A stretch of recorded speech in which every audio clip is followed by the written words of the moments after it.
Il est 20h35, vous m'entendez bien tous? Oui.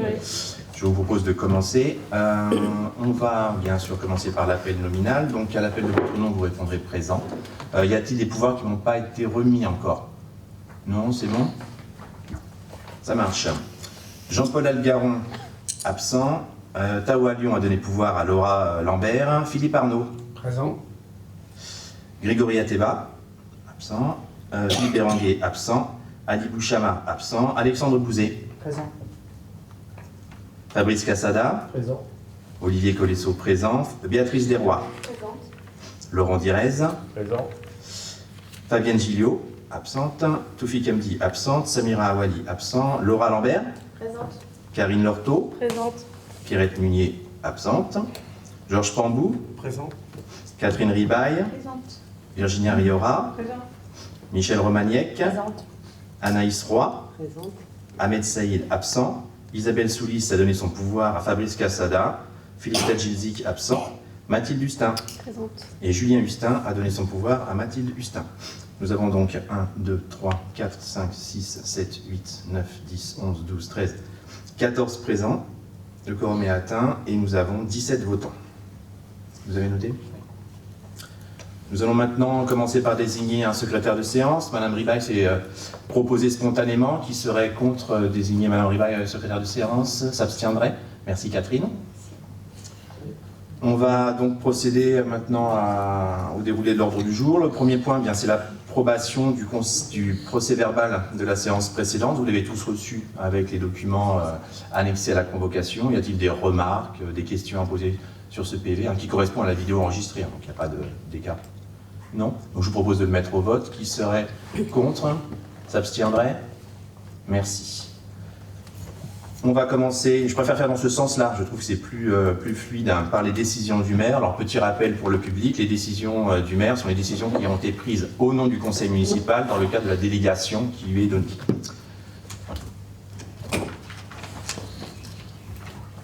Alors, convention entre la mairie et l'éducation nationale pour que l'éducateur sportif puisse intervenir dans le cadre de nos deux écoles. Un contrat Freebox, ça c'est pour l'accès Internet de l'école du Loupio. Convention de mise en place de pièges photographiques de Marne-et-Gondoire. C'était la délibération qu'on a prise la fois précédente, je crois, et qui permet d'installer sur la commune, pas des vidéos, mais des pièges photographiques donc qui se déclenchent selon le contexte et qui sont mobiles. Et le but de ces pièges photographiques est de prendre sur le fait les responsables de dépôts d'ordures sauvages. Donc la convention est signée, donc à partir du 13-12-2024, des pièges photographiques se déplacent sur Marne-et-Gondoire, y compris sur Chanteloup-en-Brie. Contrat de service Créasite, donc ça c'est pour la mise en place du site internet, du nouveau site internet de Chanteloup-en-Brie. Le site internet ancien, vous vous souvenez, était loué dans le cadre d'une convention pluriannuelle qu'on a dénoncée bien évidemment. Donc c'est pour ça qu'on n'a pas fait un nouveau site plus tôt. Mais là, on a terminé, je pars sous le contrôle de M. Bouzet, je crois que tout le contenu est OK. Donc il sera mis en ligne très bientôt. On est en train de voir avec l'hébergeur toutes les questions de DNS, les questions techniques. Donc je pense que dans les prochains jours, en tout cas avant la fin du mois, le site sera en ligne, je pense, on est d'accord. Assurance automobile, avenant au contrat d'infogérance, donc ça c'est pour le prestataire qui suit notre parc informatique.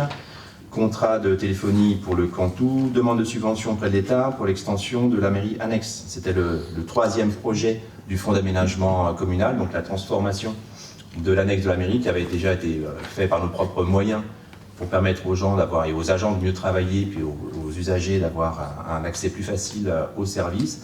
Là, il s'agit de le mettre complètement en conformité PMR, avec une petite extension pour qu'il y ait des toilettes pour que ce soit conforme aux services attendus d'une commune de 4000 habitants.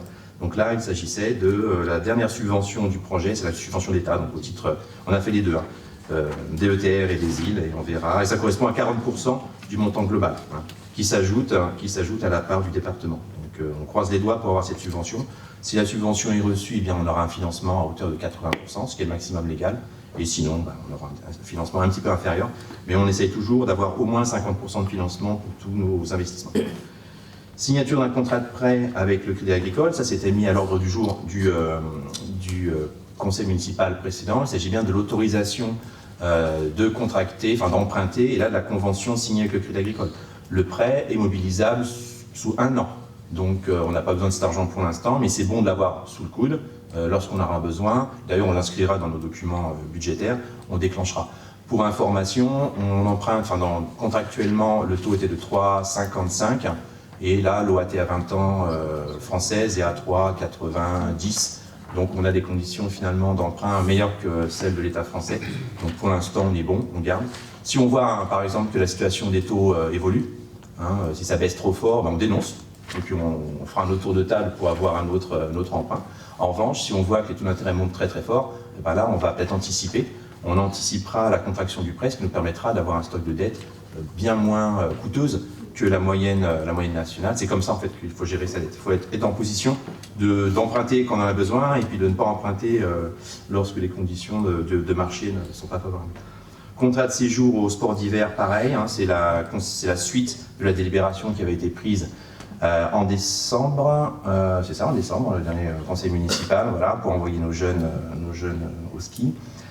Contrat d'assurance Groupama, ça c'est l'assurance responsabilité civile, bâtiment, etc. de la commune. Alors là, je donne l'information parce que c'est intéressant pour le public de le savoir. Ça s'élève à 34 899 € TTC par an. Donc ça, c'est pour la couverture de tout le risque municipal. L'assurance, c'est un vrai enjeu parce que de nombreuses communes ne sont plus en mesure de s'assurer.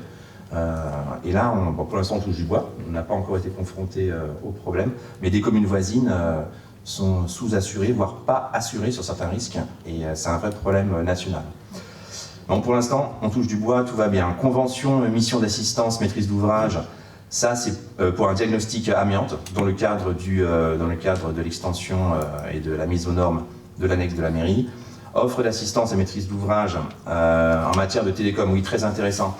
La commune avait pas mal de contrats de téléphonie avec Free, qui est un des opérateurs, c'était le moins cher, donc les mieux-disants tarifaires, donc c'est historiquement un opérateur qui travaille beaucoup avec nous, mais il se trouve que les contrats commerciaux de Free, en fait, sont pas légaux du point de vue de la trésorerie, c'est-à-dire qu'ils n'ont pas dans leur contrat de clause qui définit un terme, c'est des contrats qui sont renouvelables, permanents. Alors ça, c'est pas possible en commande publique.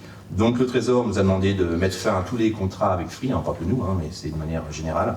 Donc c'est l'occasion, comme il va falloir tout revoir, téléphonie, etc., accès à Internet, de refaire complètement un audit de notre infrastructure téléphonique et puis de reprendre des abonnements dans les meilleures conditions possibles, mais sans Free. Un avenant à la société qui fait notre contrôle de sécurité, des extincteurs, etc. Alors ça, c'est un avenant. Pourquoi? Pour la même raison, en fait, parce que le contrat ne comportait pas de date de fin. Alors ça, c'est obligatoire, donc on fait un avenant pour y mettre une date de fin, et c'est 1 an reconductible pour la même période, limité à 3 renouvellements. Donc là, on est dans les clous des règles de la commande publique. L'AMO, encore une assistance à maîtrise d'ouvrage, là, c'est pour le dispositif de vidéoprotection. Ensuite, on a aussi une maîtrise d'assistance d'ouvrage partielle, toujours pour le guichet unique, mais là c'était pour le choix de l'architecte. Alors vous verrez peut-être dans le prochain PV que le montant du marché s'élève à 40 000 €, mais là c'est le seuil maximum. L'architecte a été trouvé, a été choisi, et il y en a pour 17 000 €. Donc on est loin du montant maximum. Ensuite, on a toute une série, vous le voyez, d'avenants qui concernent la location des véhicules. Là aussi, c'est pour optimiser le coût de détention de la flotte. Par exemple, il y avait des véhicules qui arrivaient en bout de bail, qui avaient 3 ans par exemple, et bien on a pris l'option de garder le véhicule et puis de prolonger. Parfois, c'était plus intéressant. Donc on a revu un petit peu la façon dont nous louons nos véhicules, essentiellement pour le service technique, voilà, afin de dégager encore des marges de manœuvre financières. Contrat de télésurveillance, ça c'est pour le CTM. Convention lire et faire lire, c'est une convention à titre gratuit, mais qui permet à des intervenants extérieurs de la commune ou autres de lire des livres ou de faire lire des livres avec les enfants du centre de loisirs. Voilà. Donc ça c'était pour les décisions du maire dans le cadre général de sa délégation. Il y a toujours annexé les décisions de non-préemption urbaine, donc ça j'en fais pas le détail, elles seront de toute façon dans le PV. Et puis s'il y a des questions, rapprochez-vous du service urbanisme. Voilà. Eh bien, on avance, puisqu'on a fini avec les décisions. On a une délibération modificative à la demande d'EPAMarn sur la cession de certaines parcelles aménagées par EPAMarn et qui sont rentrées dans le domaine public de la commune. C'est EPAMarn, quand on passe des délibérations qui concernent EPAMarn ou Marne-et-Gondoire, bien évidemment, on leur laisse le soin de rédiger la délibération. EPAMarn est très proche de son foncier, et c'est normal, c'est de ça qu'ils vivent. Et ils se sont rendus compte que dans les délibérations d'origine, des 4 parcelles, il n'y en avait vraiment que pour une. Il n'y en avait qu'une parcelle pour laquelle l'entrée dans le domaine public de la commune était suffisamment évident. Ils voyaient un risque juridique pour eux. La commune, comme toutes les collectivités territoriales, ont 2 patrimoines, un patrimoine public et un patrimoine privé. Le domaine public est inaliénable, ça c'est une tradition française depuis le XVIe siècle, et le domaine privé, en revanche, peut faire l'objet de ventes, de locations, etc. On peut en tirer profit. Il est bien évident que lorsqu'EPAMarn nous cède des parcelles, même si c'est de la voirie, même si c'est des trottoirs, il nous le cède dans le but de recevoir ce foncier dans le domaine public. On a quand même la possibilité de le sortir. Imaginons qu'un jour on ait une opération d'urbanisme à faire, un réaménagement d'un quartier par exemple. Et bien dans ce cas, EPAMarn met des conditions tarifaires. C'est-à-dire que si il nous cède des parcelles à l'euro symbolique tant que c'est dans le domaine public, mais si avant 50 ans on décide de déclasser ces parcelles, de les faire sortir du domaine public, les faire entrer dans le domaine privé pour en disposer, et bien là ils associent un prix. Aux dites parcelles. Donc c'est une délibération un petit peu technique qui vise à sécuriser cet aspect des choses du point de vue d'EPAMarn. Vous avez lu la délibération, enfin en tout cas le rapport de présentation. Y a-t-il des questions sur ce sujet? On va passer au vote. Y aura-t-il des oppositions, des abstentions? Je vous remercie. Donc à l'unanimité. Point suivant, reprise de concession perpétuelle en état d'abandon. Donc ça aussi, c'est quelque chose qui est normal dans la vie d'une commune. Notre cimetière, alors là on parle de la partie ancienne, hein, bien évidemment, puisque l'extension, elle, n'est pas encore confrontée à ce problème. Les concessions perpétuelles, en fait, ne sont pas perpétuelles, elles arrivent à un moment à un terme. Et lorsqu'elles sont en déshérence, c'est-à-dire lorsqu'elles ne sont pas ni entretenues, et puis que visiblement elles n'ont plus d'intérêt pour les ayants droit en fait des défunts. Il y a une procédure qui est assez longue, très formelle, où on prend contact avec les ayants droit, les descendants, pour leur demander ce qu'ils souhaitent faire de ces concessions. Et lorsque il n'y a pas de réponse, ou lorsque la réponse est négative, eh bien la commune reprend les concessions pour les mettre à disposition d'autres défunts plus tard. Donc là, il s'agit de 2 reprises de concessions perpétuelles, cadastrées, enfin numérotées B24 et E48. Du cimetière communal de Chanteloup-en-Brie, mais il faut l'autorisation de l'Assemblée délibérante pour procéder, parce que c'est un acte quand même assez fort, assez grave. Donc y aura-t-il des oppositions à cette reprise de concession, des abstentions? Je vous remercie. Ensuite, une convention de mise en place d'un service. Alors là, c'est une délibération qui vise à m'autoriser à signer avec la communauté d'agglomération de Marne-et-Gondoire une convention pour la mise en place d'un service commun visant à lutter contre l'insalubrité des logements.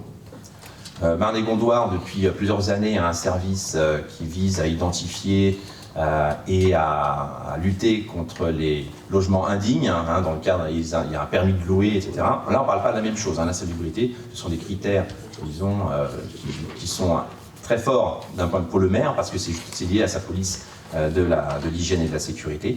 Ce que nous propose Marne-et-Gondoire, ça c'est des questions qui sont toujours très difficiles à traiter au niveau de la commune, parce qu'il y a quand même, lorsqu'il y a un signalement de fait, il faut être capable d'aller voir, de faire des procès verbaux, de réunir les parties, de faire des expertises, ensuite de mettre peut-être le propriétaire en demeure, de réaliser des travaux, d'assurer le suivi. Ça, c'est pas à la portée d'une commune comme la nôtre.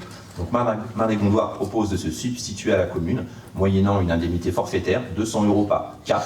Donc là, c'est quand même une bonne affaire. Donc, clairement, il fallait mettre un prix sur le service. Marne-et-Gondoire a mis le prix le plus bas possible. Et nous avions décidé, hein, en bureau communautaire, que eh bien, ce service serait mis en place et que la commune adhérerait. Donc, y a-t-il des questions déjà sur la nature de ce service? Alors ça, c'est un vrai progrès, parce que le souci en fait des communes comme la nôtre, c'est que on est déjà une ville d'une certaine taille, donc tous les types de problèmes qui peuvent exister existent, hein, chez nous. Pas dans des grandes proportions, mais ils existent. et on n'a pas vraiment les moyens toujours d'y faire face. C'est vrai pour les infractions de l'urbanisme, c'est vrai pour les situations sociales, et on a vraiment besoin d'avoir des relais ou par l'agglomération ou par des institutions du département, par exemple, et là c'est le cas, et donc on saute sur l'occasion, et on remercie la communauté d'agglomération de Marne-et-Gondoire de nous permettre comme ça de lutter contre le logement insalubre à très peu de frais et avec beaucoup de facilité. Qui serait contre? Qui s'abstiendrait? Merci. Point numéro 4 de l'ordre du jour. Autorisation donnée à Monsieur le maire de signer la convention de gestion de flux avec la société Habitat 77. Alors là, c'est très technique. Je ne sais pas si je vais redonner la parole à Mme Ribaille une fois de plus, parce qu'elle avait expliqué le dispositif, sauf si tu veux de nouveau le présenter. La façon de gérer les stocks de logements sociaux a changé au niveau de l'agglomération. On est rentré dans une logique de flux, on ne va pas rentrer dans le détail, puisque ça a été expliqué très bien d'ailleurs par Mme Ribaille à un conseil municipal précédent, donc vous pouvez regarder sur les vidéos. Mais cette convention, ensuite, doit se décliner par des conventions que la commune passe, enfin que l'agglomération passe avec chaque bailleur social. Donc sur Chanteloup, on a déjà passé la convention avec 3F, c'est ça la dernière fois, et là il s'agit de passer la même convention de gestion de flux avec Habitat 77, qui est un bailleur social moins présent sur la commune, mais qui a quand même, une dizaine de logements sociaux. Voilà. Donc voilà, donc je vous demande l'autorisation de signer cette convention de flux avec Habitat 77. Y aurait-il des oppositions, des abstentions? Je vous remercie. Il y en a d'autres sur la commune? De bailleur social? Alors ça, Laurent sera plus à même de te répondre. Ça, c'est les deux. Principalement, c'est 3F. Ouais, 3F, le gros du stock. Le reste, c'est vraiment anecdotique. Oui. Oui, parce qu'il arrive parfois que des promoteurs dans un programme collectif, comme ils sont tenus d'avoir une part de social, viennent avec leur bailleur social. C'est pas toujours ni 3F ni Habitat 77. Mais ces deux-là sont les principaux. Ensuite, eh bien, nous passons aux délibérations d'ordre financier. Encore une délibération modificative qui concerne l'adhésion à la centrale d'achat Val d'Oise numérique. Alors, vous comprenez maintenant que la commande publique, ça implique un formalisme et puis des règles qui sont très strictes, et notamment la nécessité de passer des marchés lorsque les commandes atteignent un certain seuil. La passation de marché, c'est quand même quelque chose qui est lourd, qui est long aussi. Alors fort heureusement, il y a un service mutualisé à Marne-et-Gondoire, c'est plus nous qui supportons la partie technique du marché. Nous formulons des besoins à l'agglo, qui prépare tout le dossier, après on n'a plus qu'à dérouler. Malgré tout, il y a comme la lenteur et la lourdeur du marché qui fait que adhérer à une centrale d'achat, ça peut être très intéressant. La centrale d'achat, qu'est-ce qu'elle fait? Eh bien, elle passe toutes sortes de marchés publics avec toutes sortes de fournisseurs, et elle se constitue un catalogue dans lequel peuvent puiser les adhérents à la centrale d'achat. Donc, centrale d'achat Val d'Oise numérique. Alors Val d'Oise, on a l'impression que c'est pas chez nous, mais en réalité, c'est une centrale d'achat qui opère sur l'ensemble du territoire national. Lorsque la convention alors on n'a pas encore utilisé, mais lorsque la convention a été signée, la rémunération de Val d'Oise numérique se montait à 5% du montant des achats. Or, ce taux n'est valable que pour les adhérents, ceux qui payent un droit d'entrée à Val d'Oise, ce que nous avons décidé de ne pas faire. Et le taux qui s'applique en réalité aux communes comme les nôtres qui ne sommes pas adhérents, c'est 7%. Donc pour nous permettre d'acheter au catalogue de Val d'Oise numérique, il faut que les conditions contractuelles entre la commune et Val d'Oise numérique soient les bonnes. Donc on vous propose ce soir de passer une délibération qui permet de corriger le taux de rémunération de Val d'Oise numérique de 5% à 7%. Il y a des questions sur ce point? Non? Donc qui serait opposé à ce que nous adhérions alors là on n'adhère pas, mais si on adhère à la centrale numérique. D'ailleurs, c'est quoi la différence entre le statut d'adhérent et... Oui, c'est ça. Donc une adhésion simple sans participation. Voilà. Donc qui serait contre? Qui s'abstiendrait? Merci. Ensuite, point numéro 6. Oui, très bien. Autorisation donnée à Monsieur le maire de lancer une procédure de passation et de signature de marché public et accord cadre. Donc là, c'est un marché que nous allons porter. En ce qui concerne la fourniture courante de services, fourniture de repas et de goûter en liaison froide. En gros, le marché cantine. Le marché cantine expire en fait en septembre 2026. Voilà. Dans tous les marchés, il y a un seuil maximal d'achat qui permet en fait d'absorber pour le fournisseur les hausses de prix, l'extension du service, parce qu'on peut très bien commencer au début de marché avec un certain volume d'activité, et puis il y a plus d'enfants, ou il y a plus de personnes âgées pour le portage, et puis on tape dans cette partie pour rester dans le cadre du marché, mais dans une enveloppe déterminée.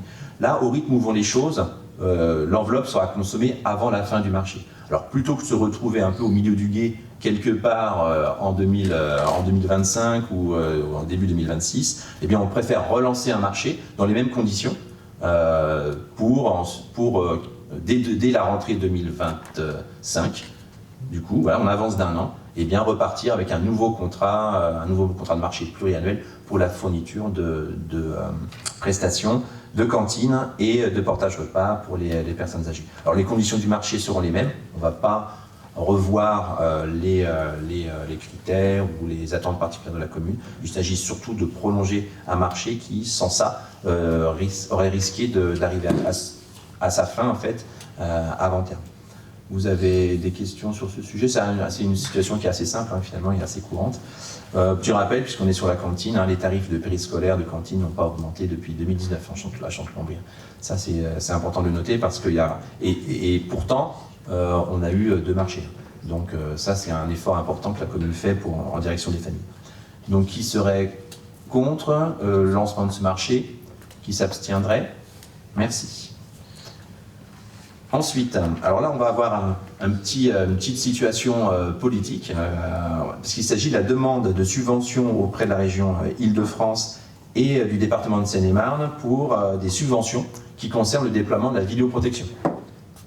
La vidéoprotection, l'étude avait été annoncée déjà l'année dernière, elle a eu lieu. On a annoncé qu'elle serait déployée cette année. Bien évidemment, c'est un investissement qui est coûteux et qu'il n'est pas question de réaliser sans subvention adéquate. Donc il faut les demander, ces subventions, et on commence par demander les subventions à la région Île-de-France et au département de Seine-et-Marne, ce qui nous amène déjà à un taux de financement de 55% de mémoire quand on additionne les deux. Enfin ça c'est dans vos documents. Donc l'Assemblée délibérante va autoriser le maire à demander des subventions. Alors on va avoir une opinion, un vote négatif de la part de Madame Soulis. Je ne sais pas si elle t'a demandé de faire une déclaration, je peux exprimer son point de vue. Voilà. Madame Soulis, par principe, est opposée à la vidéoprotection, donc forcément, elle va voter contre la demande de subvention. Donc vous noterez bien qu'il y a un vote contre pour la demande de subvention.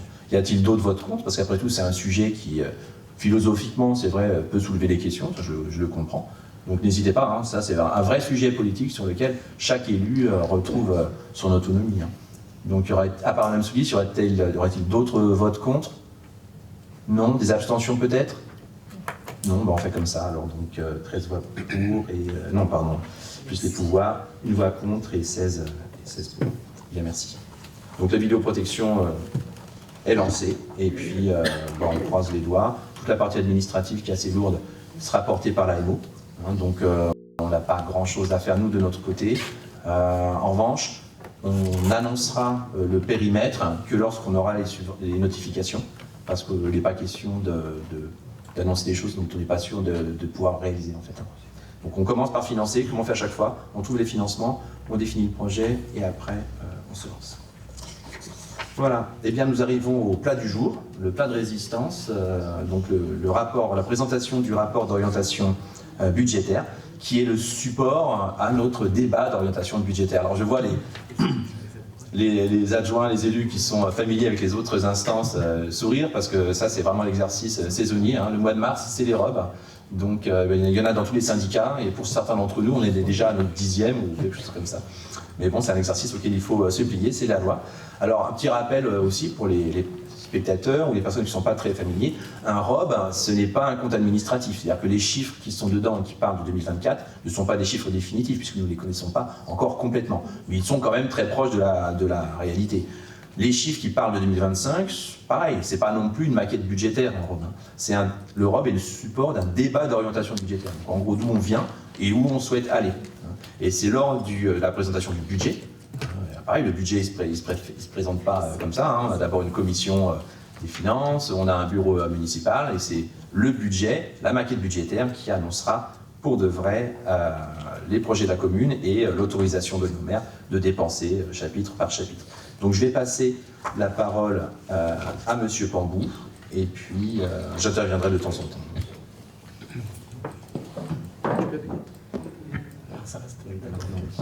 Merci Monsieur le maire. Alors donc on va donc attaquer donc la présentation du ROB 2025. Alors à savoir donc vous le savez tous, c'est que le budget doit être voté au plus tard le 15 avril donc de chaque année. Comme l'a rappelé monsieur le maire, il y a néanmoins un passage obligé, hein, c'est la rédaction et la lecture, la présentation du rapport d'orientation budgétaire. D'accord. Donc ce rapport est obligatoire. Il s'impose aux communes de plus de 3500 habitants et il doit être présenté dans un délai compris de 10 semaines maximum par rapport au vote du budget primitif. Alors donc au niveau de la forme de ce rapport, il n'y a pas de changement par rapport aux années précédentes. On reste sur un rapport en 3 parties. Une première partie qui concerne donc le contexte général, et une deuxième partie, les orientations budgétaires de la ville, au titre donc de l'année 2025, et ensuite une dernière partie qui porte davantage sur la politique publique de la ville, en fait, les orientations politiques de la ville. Voilà. Alors donc, concernant le contexte général, vous avez le ROB sous les yeux. Alors, le contexte général, c'est d'abord un contexte économique et un contexte politique. Alors, le contexte économique, c'est des éléments qu'on présente habituellement. Hein. C'est donc la croissance, une croissance assez faible en 2025. Pourquoi est-ce qu'on parle de croissance? Parce qu'en fait, c'est un indicateur important, parce qu'en fait, c'est un indicateur qui permet à l'État de faire les prévisions de ses recettes fiscales, notamment la TVA. Voilà, donc c'est quelque chose d'assez important. Alors en 2025, on prévoit une croissance relativement faible. Hein. Et ensuite, l'autre indicateur important qu'on regarde quand on présente le ROB, c'est l'inflation. Alors là, il y a un indice qui s'appelle IPCH, qui est, voilà, c'est un des nombreux indices d'inflation qui existent en fait. Hein. Et voilà. Et donc là, par rapport aux années précédentes, évidemment, on est dans une trajectoire de baisse de l'inflation. Et c'est important parce qu'en fait, une commune, c'est comme un particulier, ça dépense. Donc regarder l'inflation, c'est quelque chose d'assez important. Et par ailleurs, nos bases fiscales, donc nos recettes, sont indexées sur cet indice-là. Donc c'est quelque chose qu'on doit impérativement observer pour pouvoir faire nos prévisions, notamment en termes de recettes. Et on en reparlera tout à l'heure. Alors voilà, donc ça c'est quelques éléments du contexte économique, sachant qu'on est dans un contexte géopolitique assez incertain, et ce qui fait que toutes ces prévisions sont frappées d'un aléa relativement assez important. Après, concernant le contexte politique, c'est un contexte particulier par rapport dans la façon d'aborder notre budget, notre ROB. Alors vous le savez, il y a eu pour la première fois, depuis plusieurs années, une absence de vote de loi de finances au 31 décembre. C'est quelque chose de relativement... c'est inédit dans un passé en tout cas récent. Ensuite, il y a eu une loi spéciale qui avait pour objet, qui comportait 4 articles, qui permettait simplement à l'État de recouvrer la fiscalité et d'emprunter. Voilà, grosso modo, c'était l'objectif de la fameuse loi spéciale. In fine,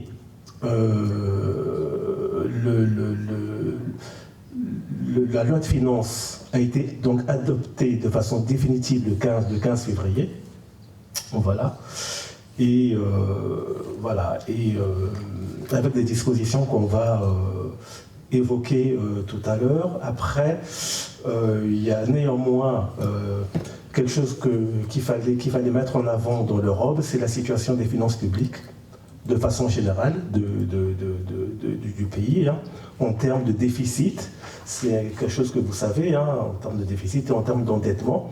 Dans l'Europe, vous avez deux graphiques qui positionnent la France hein, par rapport aux autres pays de l'Union européenne, hein, en termes de déficit et d'endettement. Alors pourquoi parler quand même de déficit d'endettement? Parce qu'en fait, c'est toute la loi de finances, tout le projet de loi de finances qui a été rejeté précédemment et la loi de finances qui a été adoptée par la suite, en fait, elle s'est construite sous le prisme en fait de la situation financière du pays avec un objectif de retour à une trajectoire acceptable à l'horizon 2029, sachant que le projet initial prévoyait un retour en 2027 à moins de 30% du déficit. Voilà, donc l'idée de la loi de finances par rapport aux collectivités, hein, c'est trouver des voies et moyens pour pouvoir réduire, améliorer la situation des finances publiques. Voilà, donc ça a des conséquences par rapport à des dispositions qui ont été prises. Hein. Alors, parmi les dispositions qui ont été prises qui concernent les collectivités, il y a eu l'instauration d'un dispositif qu'on appelle dispositif de lissage conjoncturel des recettes fiscales des collectivités territoriales. Ça consiste à quoi? Ça consiste en fait à... Alors, Georges, oui. Didico, parce qu'en fait, exactement, Didico. Personne ne va se rappeler de ce que ça signifie. On va beaucoup entendre parler du Didico. Exactement, il y a un acronyme qui s'appelle Didico. Ça consiste à quoi en fait? Ça consiste à... Hein? Ça consiste en fait à instaurer un prélèvement sur les recettes fiscales des collectivités, que ce soit les communes, les syndicats, les intercommunalités, les régions, les départements. Voilà, donc c'est un prélèvement qui est évalué à 1 milliard d'euros sur l'année 2025. Ça veut dire qu'en fait, normalement, on devrait subir un écrêtement de nos recettes fiscales. Alors, ça, c'est le principe qui a été posé. Pour l'instant, on n'a aucune information sur le montant qui va être demandé aux collectivités.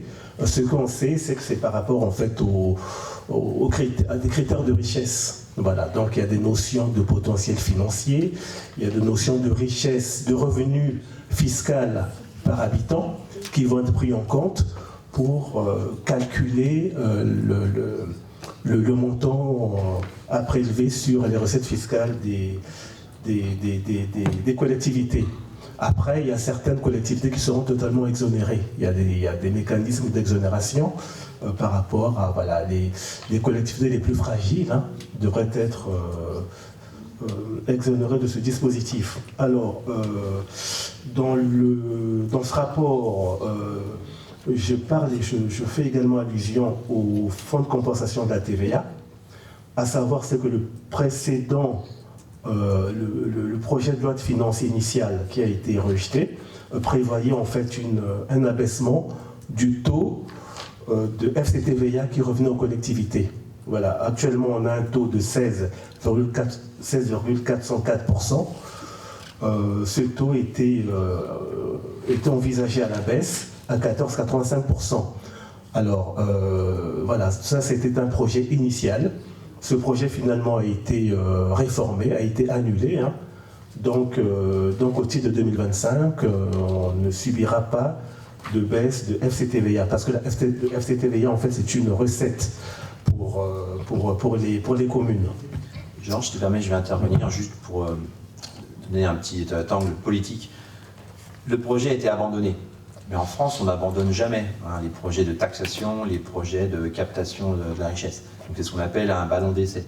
Moi, je suis très inquiet que ce projet revienne et je suis pratiquement certain que ça arrivera un jour.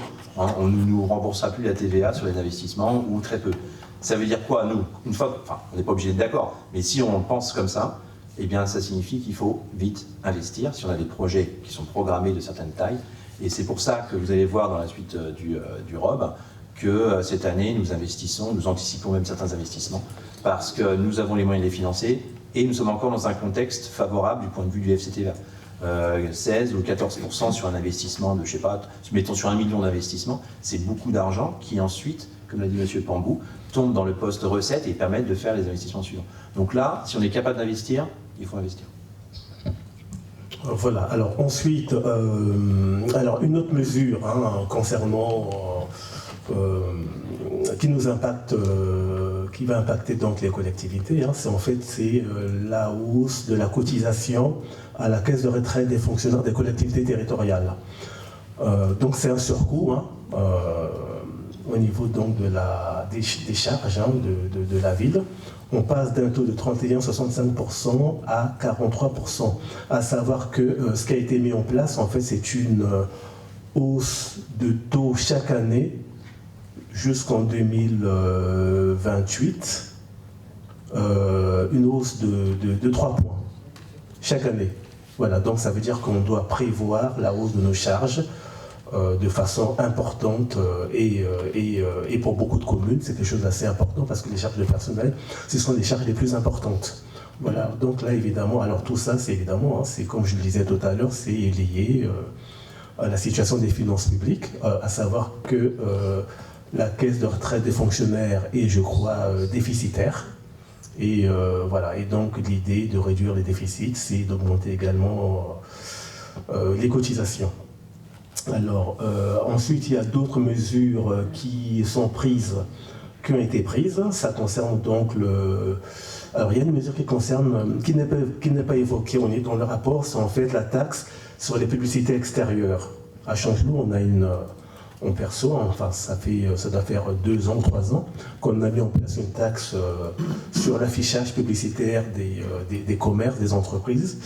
Et il y a une disposition qui a été prise, qui est un peu passé inaperçu, mais qui va avoir pour effet de réduire le produit fiscal lié à cette publicité sur l'affichage des publicités. Voilà, donc parce qu'en fait on revoit la surface. Voilà, donc ça va avoir un effet. Et ensuite, il y a une autre disposition qui concerne en fait la voirie commune, enfin qui va impacter une dotation qu'on appelle la dotation de solidarité rurale, parce que pour calculer cette dotation, il y a un critère de charge qui est pris en compte, c'est la longueur de voirie communale. Et cette longueur de voirie communale va être redéfinie différemment. Et donc ça risque d'impacter ensuite notre dotation de solidarité. Donc ça, on le verra quand on aura les notifications. Et d'ailleurs, bon, là on parle des dotations, de la façon dont elles sont revues, mais il y a aussi un volet auquel on pense moins, c'est le volet un peu, j'appelle ça, répressif. C'est-à-dire que lorsque les communes n'appliquent pas une politique publique souhaitée par l'État, il y a des pénalités. Typiquement, on connaît très bien les pénalités pour carence de logements sociaux, mais il n'y a pas que ça. Il y a des dispositifs qui sont en train de se mettre en place, qui vont être effectifs à partir de 2028 et après, mais auxquels il faut commencer à penser. Et notamment les panneaux solaires, l'obligation de mettre des panneaux solaires sur les bâtiments publics qui ont plus de 500 mètres carrés d'emprise au sol, je crois que c'est le cas de nos écoles, et les stationnements qui font 1500 mètres carrés. Alors je ne pense pas que le parking tennis soit concerné, mais ça c'est des critères qui baissent, et il est très probable qu'un jour on soit obligé de faire des choses pour ne pas, ou alors ne pas les faire, mais assumer la pénalité. Aujourd'hui, ce qui est prévu aujourd'hui dans les textes, c'est qu'à partir de 2028, si vous n'avez pas installé de panneaux photovoltaïques sur vos parkings de plus de 1500 m², c'est 20 000 € d'amende par an tous les ans, voilà, jusqu'à ce que vous le fassiez. Donc il y a quand même des réflexions à avoir sur... et ça contraint beaucoup nos politiques municipales, parce que finalement, on a beau être autonome, d'après la Constitution, on est loin d'être en réalité, parce qu'on est quand même tout est fait pour que nous nous alignions sur les politiques publiques de l'État. Autre disposition importante qui a été prise aussi, qui a créé beaucoup de réactions, c'est la réduction du taux d'indemnisation des arrêts maladie des fonctionnaires. Alors, à savoir, c'est que quand un fonctionnaire est en arrêt maladie ordinaire, il est indemnisé à 100%. Et donc, il y a une disposition qui a été prise. Je demande au public de parler moins fort parce que je vous entends d'ici. Voilà, la caméra est juste à côté. Voilà, il y a une disposition qui a été prise, donc tendant à réduire de 10% l'indemnisation des fonctionnaires pendant les 3 premiers mois d'arrêt maladie. Voilà, donc ça c'est quelque chose qui, donc pour les fonctionnaires en arrêt maladie, c'est une perte de revenus assez important. Hein. Voilà, donc l'idée en fait c'était les fameux 3 jours de carence. C'était ça l'idée initiale, mais qui a fait l'objet de beaucoup d'oppositions. Donc il y a eu une mesure de contournement, hein, par rapport à cette disposition. Donc en fait, les fonctionnaires subiront en fait actuellement il va y avoir 2 dispositifs, une journée de carence, c'est-à-dire le premier jour d'arrêt maladie n'est pas payé, et ensuite, après c'est la perception que de 90% du traitement. Voilà, donc ça c'est quelque chose qui impacte les agents publics. Voilà. Alors ensuite, toujours dans le contexte, dans l'Europe, on évoque quand même quelques éléments concernant le contexte intercommunal. Pourquoi est-ce qu'on évoque cette partie? Parce qu'en fait, ça fait partie des recommandations de la Chambre régionale des comptes. Parce qu'en fait, une commune s'insère dans un périmètre territorial, hein, intercommunal. Donc, la recommandation, c'est d'évoquer quelques éléments concernant donc l'intercommunalité. Alors donc là, dans ce rapport, on actualise quelques éléments concernant l'attribution de compensation. L'attribution de compensation, en fait, c'est une recette qu'on reçoit de l'intercommunalité, parce que l'intercommunalité, on avait transféré la fiscalité, donc il y a une partie de la fiscalité résiduelle qui est reversée, et dans le ROB, on montre qu'en fait, par rapport à la ville de Chanteloup, ça grandit en termes d'habitants en fait, hein, et ce qui fait qu'en fait, la part de l'attribution de compensation est finalement inversement proportionnelle à la croissance donc, de la population. Et ce qu'on a voulu mettre aussi en exergue en page 5 du rapport, c'est mettre en lien l'attribution de compensation avec la fiscalité économique que perçoivent en fait les intercommunalités. C'est-à-dire que la ville la commune de Chanteloup, quand elle a adhéré à l'intercommunalité de Marne-et-Gondoire, il n'y avait pas autant d'activités économiques. La ZAC du chien de Saint-Pierre s'est créée, des entreprises qui sont arrivées, et donc toute cette fiscalité économique en fait est reversée à l'intercommunalité, mais néanmoins ça ne actualise pas l'attribution de compensation. Voilà, ça veut dire qu'il y a un enrichissement de l'intercommunalité et finalement il n'y a pas un retour sur investissement en fait au niveau des communes. Voilà, donc ça c'est un sujet que se saisissent en général les maires, hein, et ils souhaiteraient qu'il y ait un changement par rapport à ça. Alors, autre élément en matière d'intercommunalité, c'est le fameux FPIC. Alors, le FPIC, c'est un dispositif de péréquation au niveau territorial.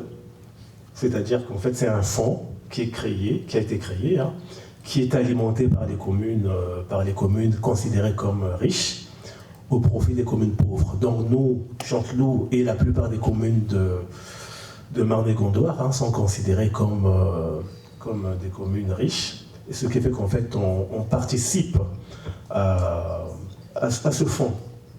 Et au titre de 2025, sur l'ensemble de l'intercommunalité, le fonds augmente de plus de 250 000 €.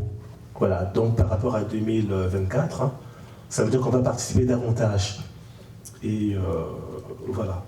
Et ensuite, concernant la fiscalité, à Marne-et-Gondoire, on n'a pas relevé cette année d'augmentation de fiscalité additionnelle par rapport à la taxe foncière, à la taxe d'enlèvement des ordures ménagères et puis ou à la taxe sur les résidences secondaires. L'année dernière, par contre, évidemment, vous vous rappelez, hein, il y a eu une augmentation importante des taux de la fiscalité additionnelle au niveau de Marne-et-Gondoire. Voilà donc pour le contexte externe à la ville. Et ensuite, concernant donc la ville à proprement parler, dans la construction du budget 2025, on est obligé de regarder évidemment la clôture de l'exercice 2024. Alors donc, les résultats, donc sur le plan budgétaire, on sort de façon confortable, je dirais, avec un excédent de fonctionnement de plus de 600 000 euros, enfin presque 700 000 euros. Un excédent cumulé de 700 000 euros en fonctionnement et un excédent d'investissement de 300 000 euros, de 306 000 euros.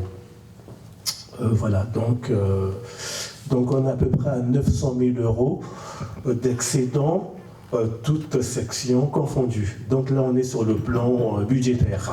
On parle bien d'excédent cumulé, hein, c'est pas sur l'exercice. Voilà, donc ça c'est quelque chose qui est important parce qu'en fait, on le verra tout à l'heure, ce sont des données qu'on injecte ensuite pour construire le budget de 2025.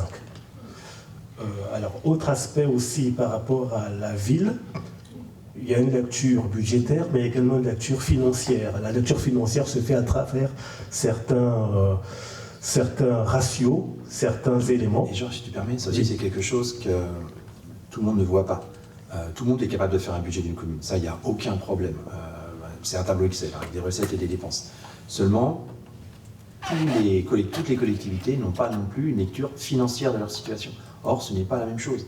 Vous pouvez équilibrer vos budgets tous les ans et vous vous retrouvez dans des situations financières catastrophiques. Ce n'est pas du tout la même grille de lecture. Et ce ne sont d'ailleurs pas les mêmes personnes qui font cette analyse. Nous, notre budget, c'est de voter en équilibre. Il passe le contrôle de légalité, on peut engager les recettes et les dépenses conformément au budget. Personne n'ira nous chicaner. En revanche, la Direction générale des finances va regarder une autre série de critères qui, eux, sont financiers et qui ne sont pas les mêmes. Et c'est là que le diable se cache en réalité. Donc c'est aussi très important de bien regarder l'aspect financier d'une collectivité, ce qui n'est pas la même chose. Voilà, cet aspect financier est regardé évidemment par le contrôle de légalité, hein, ce qu'on appelle le contrôle de la légalité, c'est-à-dire c'est l'État en fait, hein, via la préfecture. Sachant que, alors quand même un peu de détail, c'est qu'évidemment en tant que commune, collectivité, on a ce qu'on appelle on a la libre administration. Voilà, c'est même un principe constitutionnel, mais à savoir néanmoins qu'on est observé par les services de l'État. Donc, quand une commune dérive, il y a un rappel à l'ordre qui est effectué par les services de l'État. On rentre dans un dispositif de réseau d'alerte. C'est des choses qui existent.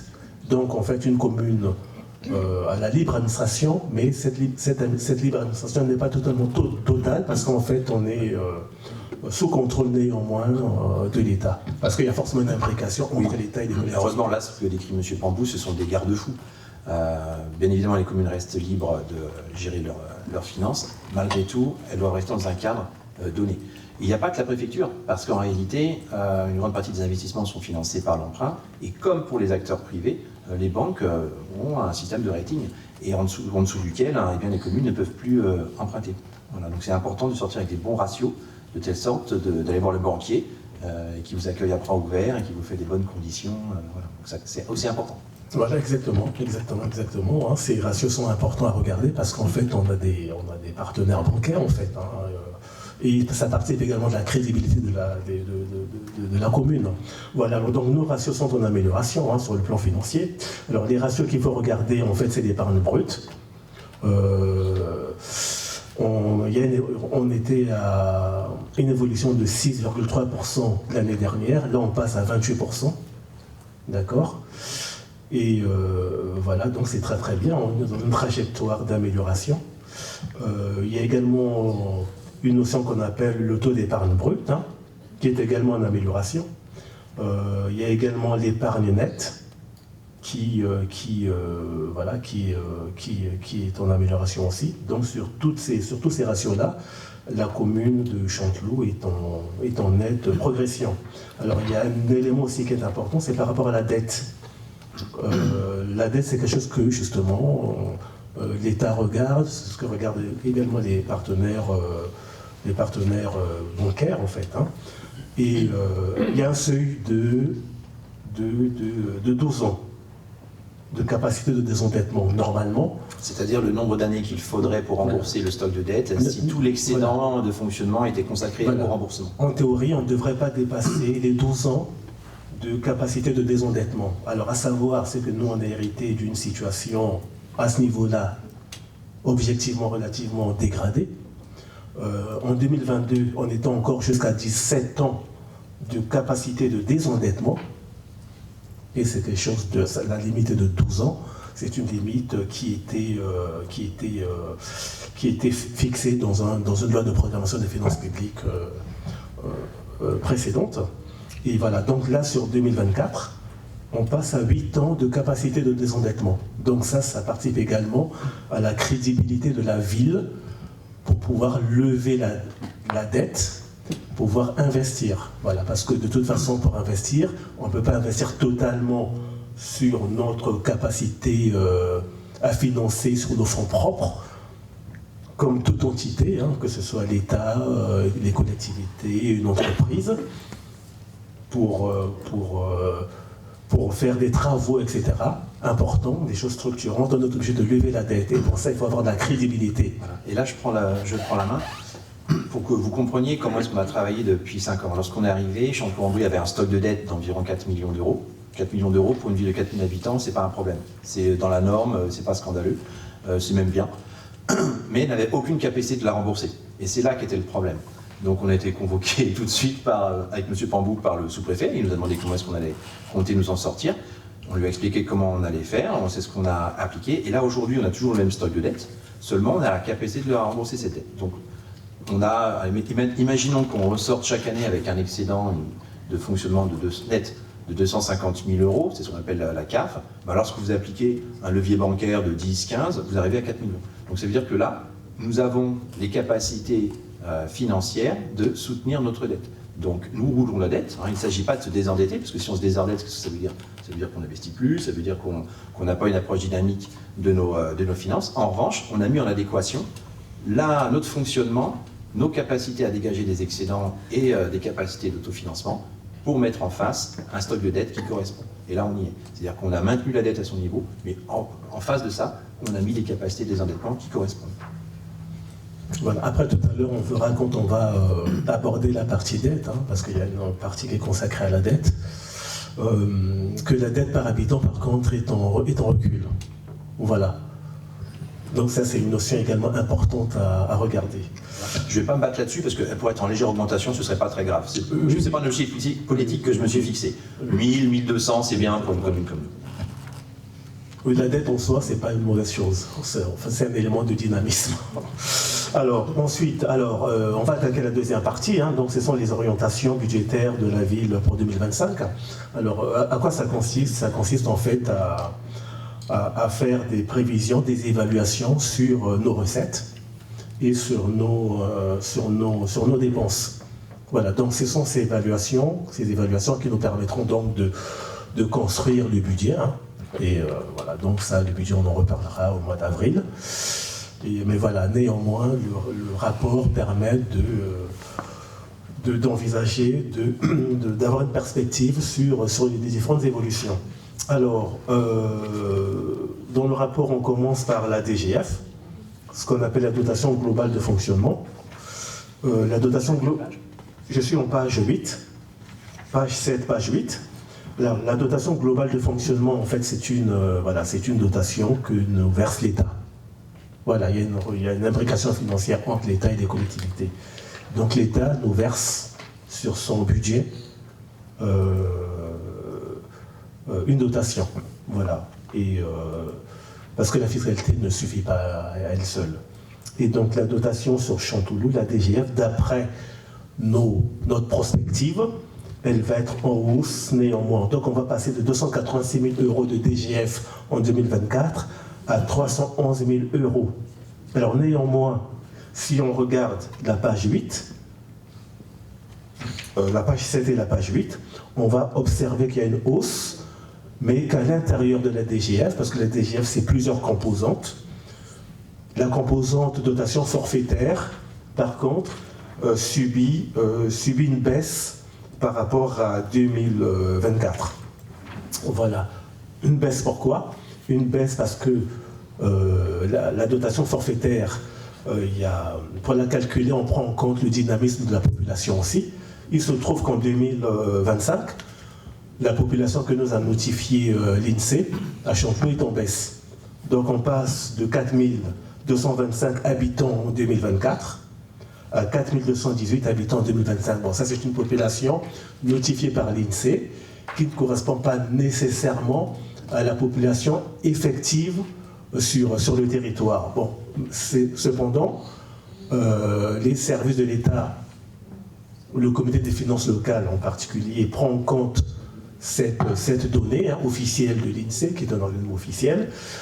Et voilà. Et donc cette donnée fait que notre dotation forfaitaire, qui est une composante de la DGF, est en baisse. Donc, effet variation de population.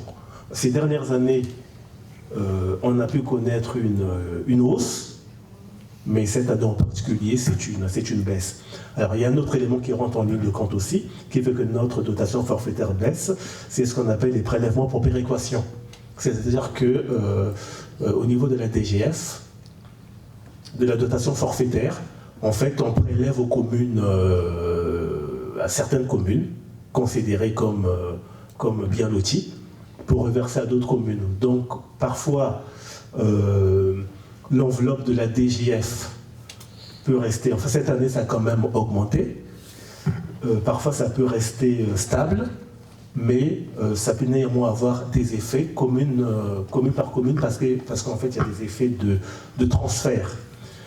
Par contre, les autres composantes de la DGF sont en hausse, hein, c'est des composantes de péréquation, notamment la dotation, la DNP, hein, qui est en hausse, et la dotation de solidarité rurale, parce que nous on est considérés comme une commune rurale, hein, on rentre dans cette catégorie-là, est en hausse. Bon, ce qui fait qu'au total, la DGF est en hausse, malgré qu'on ait perdu une partie de ce produit du fait de la baisse de la population. Voilà. Alors après, dans le ROB, je rappelle quand même que la commune de Chanteloup, enfin comme beaucoup de communes, en fait, on a perdu beaucoup en DGF parce qu'en fait, il faut se souvenir, c'est entre 2014 et 2017, il y a eu en fait le problème des finances publiques existait déjà, et donc il y avait eu des mesures de prise pour redresser. Et donc à l'époque, il y avait un mécanisme de prélèvement sur la DGF. Alors ensuite, concernant la fiscalité, c'est notre produit fiscal, enfin c'est notre produit de recette la plus importante. Ça va quand même augmenter, hein, oui. Notre produit fiscal augmente, non pas du fait de l'augmentation des taux, les taux restent à leur niveau de 2021, pas de hausse de taux, hein, d'accord, mais néanmoins notre produit fiscal augmente sous l'effet de la revalorisation des bases, liée en fait à l'inflation dont je vous parlais au début, hein, fameux indice IPCH. C'est un indice qui permet donc d'indexer les bases. Hein. Et voilà. Et ensuite, ça monte, ça va augmenter également, parce qu'en fait, il y a une partie de nos bases qui était exonérée. C'est un peu technique, et qui reviennent à imposition là en 2025. Voilà, donc ça va. Ce que veut dire M. Pambou, c'est que les plus gros contributeurs finalement de taxes foncières sur Chanteloup, c'est les entreprises. Bon, peut-être pas les plus gros, mais en tout cas, c'est une part très très importante. Or, les entreprises ont un régime fiscal dérogatoire qui fait qu'ils ont une exonération en partie du foncier qu'ils payent les 2 premières années. On a eu beaucoup de livraisons d'entreprises pendant le mandat, mais en fait, le produit fiscal qui était attendu de ces nouvelles constructions eh bien, a été réduit le temps que ce régime dérogatoire arrive à son terme. Donc là, on va bénéficier d'une entrée fiscale au titre de l'impôt foncier supérieure de la part des entreprises, pas parce qu'il y a eu des constructions ou des livraisons, mais parce qu'en fait, les entreprises ils se sont installées sur Chanteloup, les bâtiments qui ont été construits sur Chanteloup il y a 2 ans, commencent à rentrer pleinement dans le calcul de notre base fiscale. Voilà.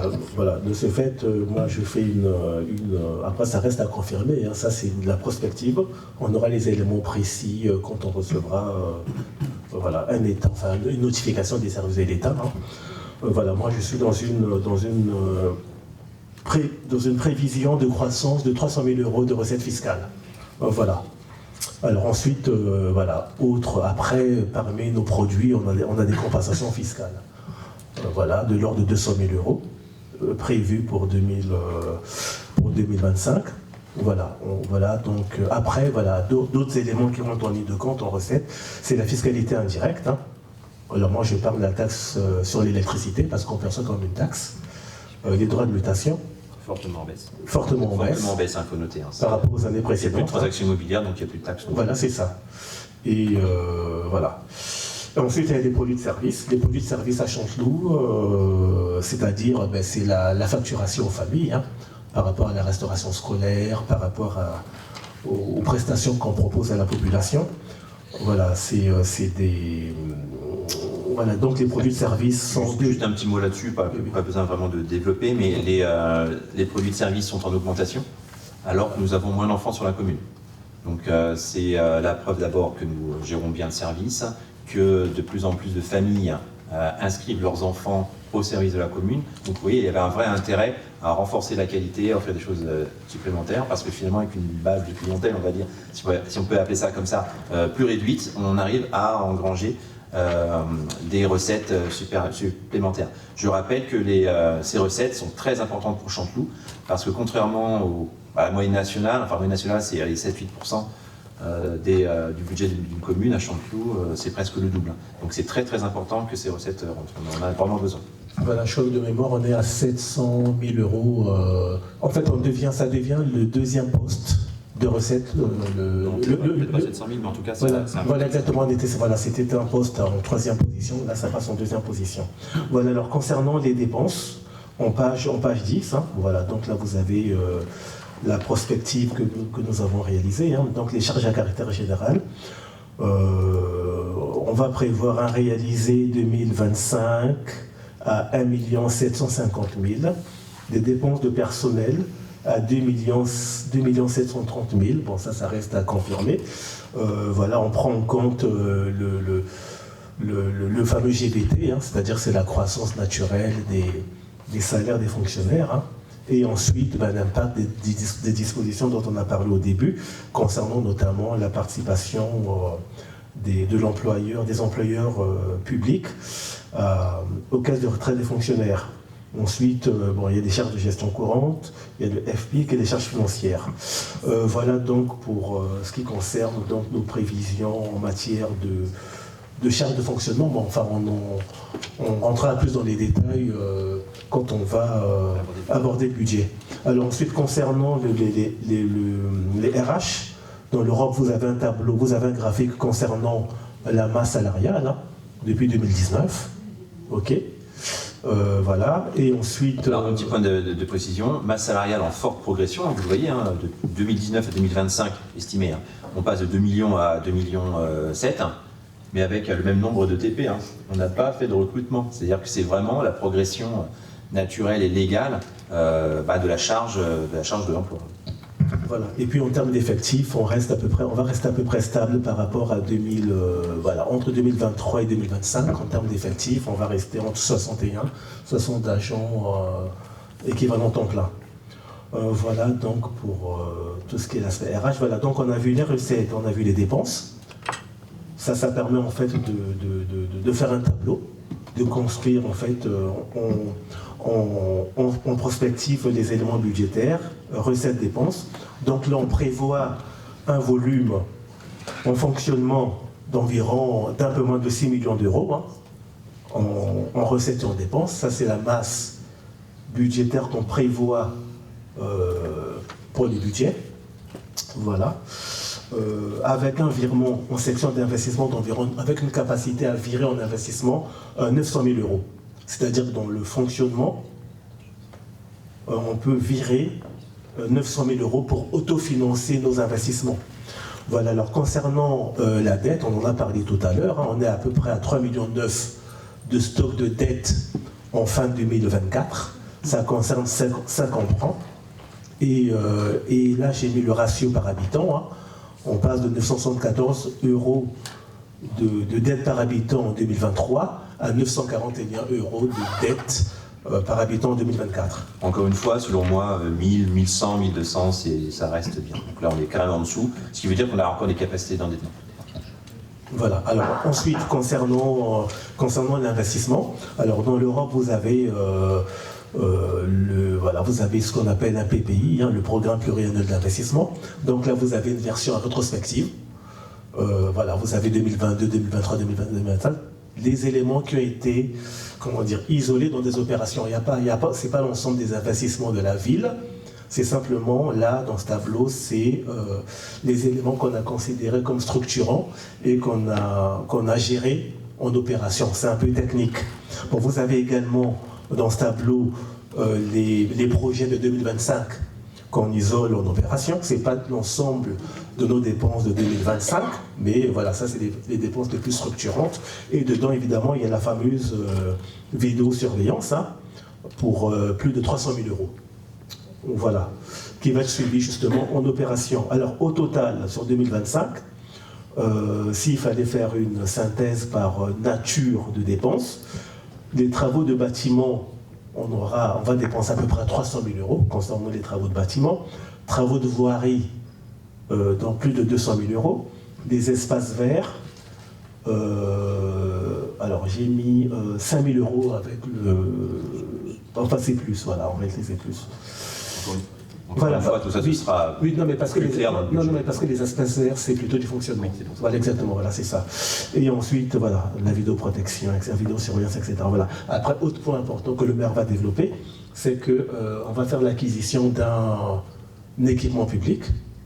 Alors que je vais développer, Voilà. pas plus que ça, parce que sinon c'était un sujet qui a été évoqué à plusieurs reprises dans des conseils municipaux précédents, mais qui avance, puisque le projet est ficelé, l'architecte a été nommé, le plan de financement reste avec EPAMarne à conventionner. Il y a encore des petits détails de présentation, surtout juridiques, qu'il faut que l'on voit. Mais pour faire, en gros, c'est un équipement public que vous connaissez, donc qui comprendra un grand espace intérieur qui sera la propriété pleine de la commune, et une salle de danse, une salle pour les arts martiaux et une petite galerie d'exposition. Voilà.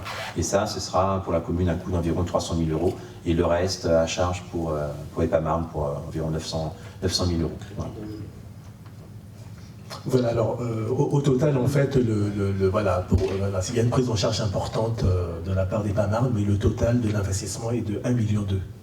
Voilà, et donc pour se poser un problème néanmoins, c'est le problème parce que ça va s'étaler sur un certain nombre ça va s'étaler sur 2025, 26, 27, parce que c'est une acquisition en VFA. Et donc voilà, il fallait trouver un mécanisme. Alors ça, on n'est pas certain encore. D'accord, on n'est pas encore certain du point de départ. Ça pourrait être aussi début 2026, voilà. Le premier appel de fonds. Donc on ne va pas développer ici tant qu'on n'a pas. L'idée. Vraiment certain des conditions contractuelles. L'idée c'était peut-être, donc ça reste à confirmer. Lors du vote du budget, c'était de présenter en fait une autorisation de programme. Ça, de toute façon, on le fera. C'est quelque chose de technique. Ça, on le fera. C'est un aspect technique. C'est un outil qui nous manquait, dont il faut nous doter absolument. Voilà. Alors ensuite, comme pour le fonctionnement, on termine l'investissement. On a développé les différentes dépenses d'investissement. Maintenant, on regarde comment ça se finance. Voilà, donc en page 14, vous avez un tableau qui vous permet de voir l'équilibre du financement, le plan de financement en quelque sorte. Voilà, donc les dépenses. Alors donc les dépenses totales, moi je les estime à 2 millions d'euros. Okay, et ensuite les recettes à 2,9 millions. Voilà, donc ça ne sera pas la première fois, on présentera un budget en section d'investissement en suréquilibre, c'est-à-dire plus de recettes que de dépenses. Bon. La fameuse règle d'or, c'est interdire d'avoir plus de dépenses que de recettes. Ça n'a jamais été d'avoir plus de recettes que de dépenses. Beaucoup de collectivités territoriales s'échinent à avoir à la fois en fonctionnement et en investissement des bas de colonne absolument identiques. Mais alors du coup, on se demande, où est l'argent ?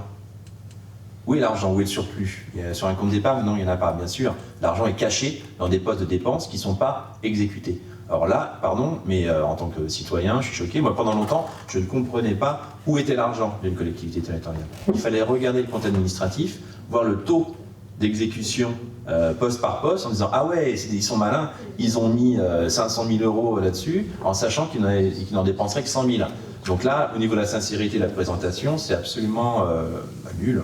Donc, alors on n'est pas beaucoup à faire ça, on est critiqué, il faut dire la vérité, parce qu'on Mais on estime que c'est un devoir de présenter à nos concitoyens une situation claire. Et quand on vote en suréquilibre, eh bien le suréquilibre, c'est l'argent que nous avons en plus de nos besoins. Et voilà. Et là, comme ça, vous savez ce qu'on dépense, ce qu'on engrange et ce qui nous reste. Moi, je trouve que c'est quelque chose de très bien. Je vois M. Pambou sourire parce qu'il s'est battu longtemps dans d'autres collectivités, pour d'autres collectivités pour arriver à ce résultat. Et bien, à Chanteloup, on va le faire. On le fait déjà et on continue à le faire. Voilà donc par rapport à ce ROP concernant les éléments, je dirais, chiffrés. Hein. Après, donc, ce qui fait qu'on va attaquer la troisième partie rapidement, qui concerne les politiques publiques. Ça, c'est nos orientations politiques qu'on maintient. Donc là, c'est du texte. Je vais lire, comme ça, on n'oublie aucun point. En matière de maîtrise de la facture énergétique, la rénovation de l'éclairage public marquera une pause en 2025. Les points lumineux du bourg ont été presque entièrement remplacés par des lanternes LED moins énergivores. La rénovation du reste de la ville, plus récent, attendra qu'un plan de financement global soit trouvé. Alors pourquoi on fait une pause? Parce que nous n'investissons pas sans subvention. Or, l'État a été clair, il ne subventionnera plus le passage de l'éclairage public au LED. Pourquoi? Parce qu'il estime que l'énergie est tellement coûteuse que ce sont des investissements qui sont amortis très rapidement en réalité. Malgré tout, il y a beaucoup de points du milieu encore qui restent à changer. On a d'ailleurs commandé par un AMO, enfin un autre électricien, une étude pour qu'au moins qu'on connaisse le patrimoine, parce que je mets au défi ici qui que ce soit de nous dire combien on a de lampadaires à Chanteloup, personne ne le sait. Et lorsqu'on aura une bonne connaissance de votre patrimoine, qu'est-ce qui est déjà au LED, qu'est-ce qui ne l'est pas, qu'est-ce qui reste à faire, eh bien, ça ce sera pour le prochain mandat, nous lancerons une campagne de financement, peut-être bancaire, on verra, mais en tout cas pour passer en une seule fois tout ce qui reste à passer. En sachant que, et là l'expérience le prouve, hein, les derniers comptes administratifs le montrent, le passage en LED, ça produit des économies financières spectaculaires et immédiates. Je reprends le fil. Les importantes économies déjà générées vont permettre de réduire la durée de la plage d'extinction nocturne de l'éclairage public. Celle-ci se fera entre 0h30 et 4h30 à partir de l'automne 2025. L'ensemble des chaudières au gaz de la commune ont été changées, toutes, et financées à 50% par les fonds verts. Avec le changement des portes et fenêtres pour des modèles mieux isolés, la commune peut s'attendre à de nouvelles économies. Les investissements pour l'amélioration de l'efficacité énergétique ont été subventionnés à 50% par les fonds verts, je viens de le dire. Alors là encore, c'est des bons investissements, souvent en matière de comptabilité publique, je trouve qu'il y a un dévoiement de la notion d'investissement. Ce qui est appelé investissement, en réalité, c'est les grosses dépenses qui ne peuvent pas être financées avec les recettes ordinaires. Mais beaucoup d'investissements qui sont faits sont en fait source d'appauvrissement. Quand vous construisez un gymnase, je ne dis pas qu'il ne faut pas faire de gymnase, mais vous savez que vous serez moins riche avec le gymnase qu'avec, parce que vous devrez payer le chauffage, l'eau, l'entretien, l'amortir et tout et tout. Quand vous investissez dans une nouvelle chaudière, quand vous investissez dans des nouveaux lampadaires, vous générez une économie immédiate. Donc là, c'est des investissements qu'il faut absolument prioriser et multiplier. En ce qui concerne le soutien aux familles et aux écoles, l'enfance reste et restera le poste principal de dépense de la commune. Les tarifs des services facturés aux familles sont restés inchangés depuis 6 ans. Dans un contexte de forte inflation, ce maintien des tarifs correspond en réalité à une baisse relative. Ainsi, le coût des services péri- et extrascolaires pour les familles chanteloupiennes sont revenus à un niveau moyen par rapport aux villes voisines, ce qui n'était pas le cas quand nous étions arrivés aux affaires, c'était parmi les plus hauts de toute l'agglomération. Malgré la baisse régulière du nombre d'enfants scolarisés à Chanteloup, moins 60 enfants en 5 ans, les recettes des services facturés aux familles sont en hausse sans avoir augmenté les taux. Signe que l'offre périscolaire est appréciée par les usagers. Les travaux d'assainissement et de renaturation de la cour de l'école élémentaire sont achevés. Au-delà de ces investissements très visibles, la commune maintient son plan pluriannuel qui consiste à rénover entièrement une classe chaque année. Un effort particulier sera fait en 2025 pour la sécurisation des locaux accueillant les enfants. Pour la partie senior, de nombreuses activités festives, de prévention et de formation ont lieu tout au long de l'année et se maintiendront en 2025. La participation des seniors aux sorties et activités est en hausse, soutenue par une coopération avec les partenaires tiers que sont les associations et les intervenants privés, notamment la résidence du Bois de Chigny des Templitudes. Le programme de réathlétisation des seniors a trouvé son public et sera prolongé en 2025, un super programme. Ce programme est assuré par l'éducateur sportif recruté par la ville.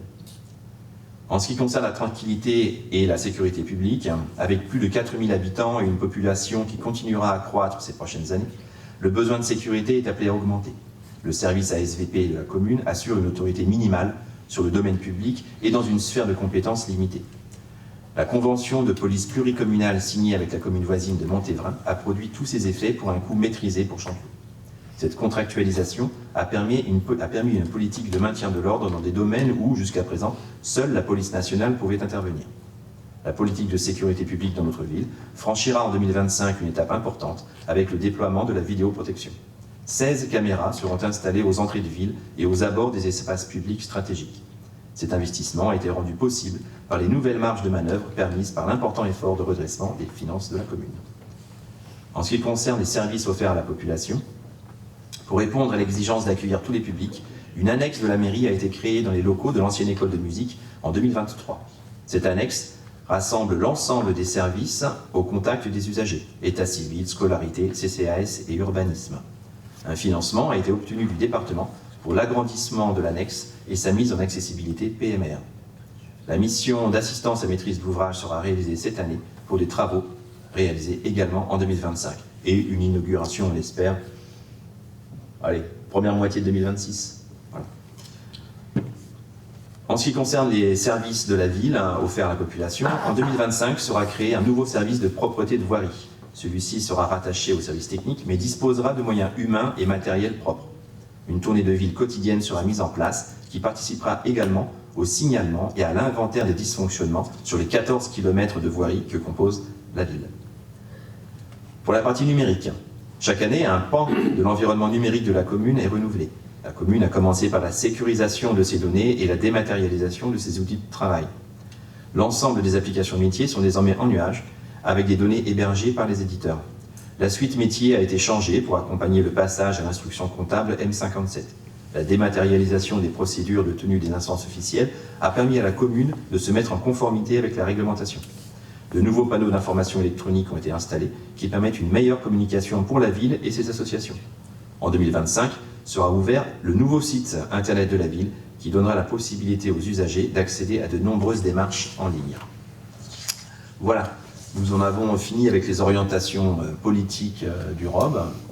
J'invite mes collègues à poser des questions ou à se manifester. Alors on a déjà étudié ça entre nous, donc normalement c'est l'opposition qui anime le débat. Y aura-t-il malgré tout des questions ou des précisions que vous souhaiteriez adopter? On considère que le débat d'orientation budgétaire a été tenu. Oui. On en prend acte. Oui. À l'unanimité. Oui. Et bien voilà, donc nous prenons acte à l'unanimité que le débat d'orientation budgétaire s'est tenu. Il me semble que l'ordre du jour est épuisé. Il est 21h, j'aurais pas dû mes lunettes, 52, voilà. Et je déclare clos ce conseil municipal. Merci et rendez-vous le 14 avril pour le vote du budget.